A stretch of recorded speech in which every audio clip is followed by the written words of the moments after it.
زیادتی کروں گا اگر میں بھول جاؤں شکر گڑھ اور چونڈا کی اس ماں کو جس نے ان بچوں کو پیدا کیا تھا جنہوں نے جسموں سے بم باندھ کے ہندوستانی ٹینکوں پہ لیٹ گئے تھے.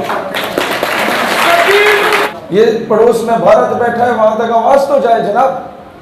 سبیلنا سبیلنا الجہاد الجہاد سبیلنا سبیلنا الجہاد الجہاد سبیلنا سبیلنا الجہاد الجہاد سبیلنا سبیلنا الجہاد الجہاد. میرا ایک دوست ہے برطانیہ کا, وہ مجھے کہتا ہے کہ وہاں میں ایک سیکیورٹی کمپنی میں کام کرتا تھا, تو میرے ساتھ کچھ وہ جو انگریزوں میں کچھ کالے بھی ہوتے ہیں, بلیک امریکنز جنہیں کہا جاتا ہے, کچھ وہاں کے جو سیاہ فام ہوتے ہیں, تو وہ بھی سیکیورٹی گارڈ تھے. تو میرا کام تھا میٹ اینڈ گریٹ کرنے کا, کہ کوئی مہمان آتا میں اسے کہتا hello sir how are you, please go there یا کم ہیئر. ہوتا کیا, کہتا ہے کہ فلسطین پہ ظلم ہونا شروع ہو گیا, جارڈن میں ظلم ہونا شروع ہو گیا. تو وہ انٹرنیشنل نیوز تھی, تو بی بی سی پہ CNN پہ یہ خبریں چل رہی تھیں. اب کہتا ہے کہ وہ سارے جو سیاہ فام انگریز تھے وہ اسرائیل کی حمایت کر رہے تھے, میں کر رہا تھا فلسطین کی حمایت. ہماری روزانہ کھانے پہ بحث ہوتی تھی, کیونکہ وہاں تو ہر ملک کا بندہ اکٹھا رہتا ہے. اب کہتا ہے کہ اتنے میں ہماری جو سیکیورٹی کی کمپنی تھی اس کا اونر گورنمنٹ کا بھی ایک ملازم ٹائپ تھا, سینئر عہدیدار تھا. تو اسرائیل کا فورن منسٹر نے آنا تھا اس کا وزٹ کرنے. تو میرا کیا کام تھا, میرا کام یہی تھا کہ meet and greet sir how are you fine, اور ادھر آئیں ٹی سی چاپلوسی. کہتا ہے اتنے میں جب یہ اناؤنس ہوا کہ مسٹر فلاں, جو کہ پاکستانی جس دوست کی میں بات کر رہا ہوں, آپ نے اسے ریسیو کرنا ہے. اس نے کہا okay sir I will receive ہم, میری نوکری ہے, میری ڈیوٹی ہے. کہتے ہیں اتنے میں وہ آ گئے سارے جو میرے ساتھ بحث کرتے. کہتے ہیں اچھا جی آج وہ آ رہے ہیں تو آج سلوٹ کرو گے, وقت سلام کرو گے, وہ ٹی سی چاپلوسی کرو گے. کہتے ہیں بس اس کا یہ کہنا تھا کہ میں نے کہا نو آئی ول سلیپ ہم, میں نے چڑھ مار دیں گا. کہتا ہوا کیا کہ وہ ادھر سے بھاگا, مینیجر کو بلایا. مینیجر نے کہا کہ کیا ہوا. وہ انگریز کہتا ہے کہ مینیجر صاحب I swear to Allah, I swear to God that he said that I will slap him. میں قسم کھاندہ اللہ دی اس آکھیا بھی میں انہوں تھپڑ مار دیاں گا. تو اس نے جواب دیا you don't need to swear to Allah, تو میں قسم کھانے کی ضرورت نہیں ہے, میں کہتا ہوں ہاں میں ماروں گا تھپڑ. کہتا ہے مینیجر کی ہوائیاں اڑی ہیں, اس نے پکڑا لے گیا, مجھے کمرے میں بند کیا اپنے, باہر سے تالا لگایا. اس کے اوپر بھی ایک کیمرہ لگا ہوا تھا اور سامنے وہ ٹی وی پڑا ہوا تھا جس میں باقی کیمراز آ رہے تھے. کہتا اب میں کچھ کر تو سکتا نہیں تھا, کمرہ خالی تھا, ایویں میں ہاتھ پاؤں میرے باندھے ہوئے تھے, تو میں اس ٹی وی کی طرف ہی دیکھ رہا تھا کہ جس میں سارے ریزلٹس آ رہے تھے. کہتا ہے اتنے میں مینیجر بھاگے بھاگے اوپر سے کیمرہ دیکھ کے آتے, ڈونٹ لک دیر, اتھے نہ دیکھ, ٹی وی کی طرف کیوں دیکھ رہے ہو. کہتے ہیں اس کو یہ خوف ہو گیا تھا کہ کہیں میں ٹی وی سے نکل کے اسے تھپڑ نہ مار دوں. تم ذرا سے دلیر پڑو, دشمن کا خود ہی پیشاب نکلتا ہے.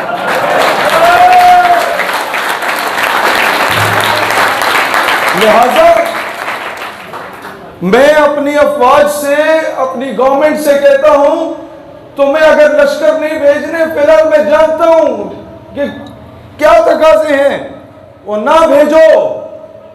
یہ جو اس چوک پہ غوری میزائل بنایا ہوا ہے, اس پہ کپڑا ہی مار دو نا تو آدھا کشمیر ایسے ہی واپس مل جانا ہے تمہیں. میں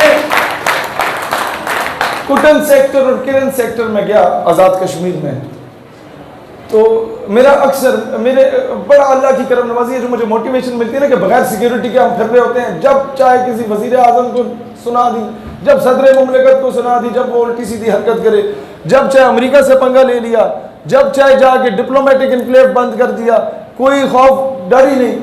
تو اس کی ایک تو سب سے بڑی وجہ یہ ہے کہ میرے آقا میری بات بنائے رکھے ہیں صلی اللہ علیہ وسلم, اور بعد میں ایک وجہ یہ ہے کہ میرا ہر دوسرے تیسرے دن ان لوگوں سے ملنا ملانا ہوتا ہے جو کشمیر میں جہاد کر کے آئے, تو ان سے مجھے وہ موٹیویشن ملتی ہے.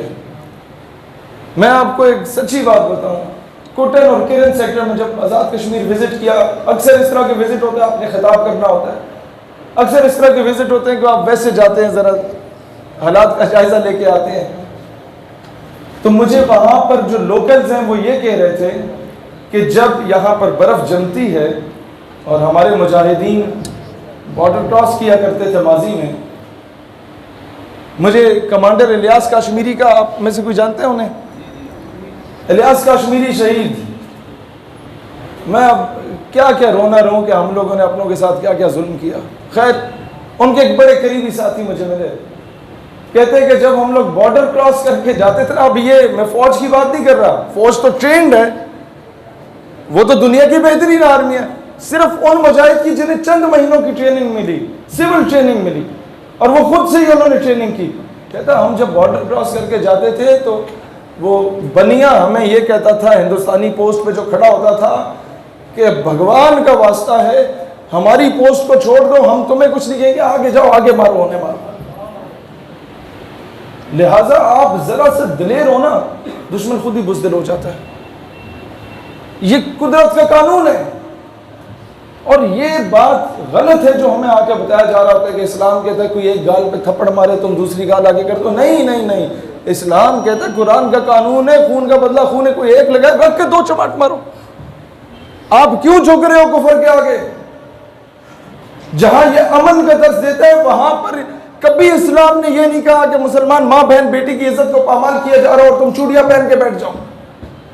اسلام تو پورے پورے لشکر روانہ کر دیتا ہے سندھ محمد بن قاسم کی صورت میں. اسلام تو وہ دین ہے کہ جب غیر مسلموں نے خط لکھا طارق بن زیاد کو کہ ہمارے ساتھ ظلم ہو رہا ہے، مسلمانوں نے نہیں لکھا، غیر مسلموں نے لکھا. طارق بن زیاد اپنی فوجیں لے کے چلا گیا، کشتیوں کے ذریعے، سمندر کا رستہ تھا. اب جب دشمن کا لشکر دیکھا تو 10 گنا بڑا تھا. ہوا کیا کہ طارق بن زیاد نے جب دشمن کا لشکر دیکھا 10 گنا بڑا.